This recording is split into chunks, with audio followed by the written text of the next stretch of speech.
पापा, हम्म, ग्रंथ क्या है? देख बेटा, ग्रंथ वैसे भी तो है नहीं, किसी के चरित्र है। ग्रंथ मतलब चरित्र किसी की कहीं की है।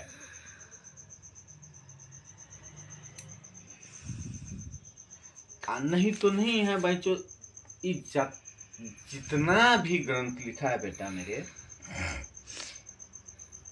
ये तो तुझको पूछना ही नहीं चाहिए। ऐसे कहीं सवाल होता है, लेकिन फिर भी तूने पूछा, ठीक है। वैसे तो गाली देने की भी इच्छा है मेरे,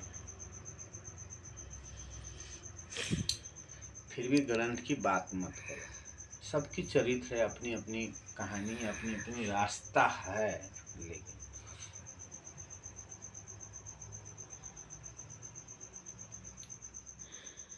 एक ओशो की एक छोटी सी कहानी है। कैसे उतरू पार पथिक विश्वास नावे। तो ये एक अपनी रास्ता है, एक अपनी समझ है ग्रंथ।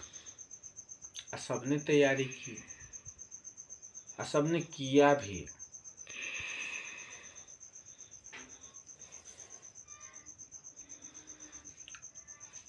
क्यों नहीं करेगा, क्यों नहीं होता है? क्योंकि होना ही है।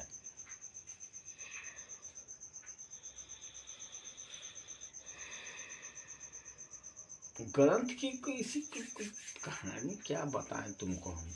लेकिन ग्रंथ मतलब जो तुमने कर लिया, जो तूने समाप्त कर दी, जो तेरी कहानी है वो खत्म हो गई।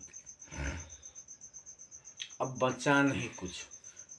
चैप्टर किसी और को दो यार, खाली लटके रहते हो ग्रंथ ग्रंथ में। पुराण गई, रामायण गया,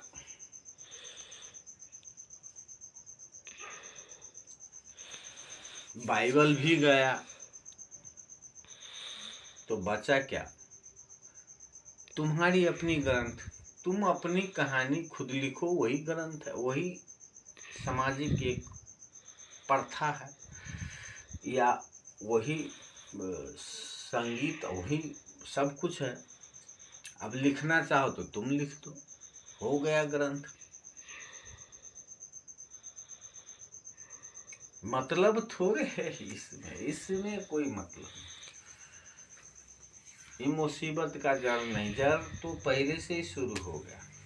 जिसने बोला ग्रंथ, जिसने बोला धर्म, जिसने बोला सीमा, जिसने बोला देश, जिसने बोला परदेश, गड़बड़ तो पहले से ही है।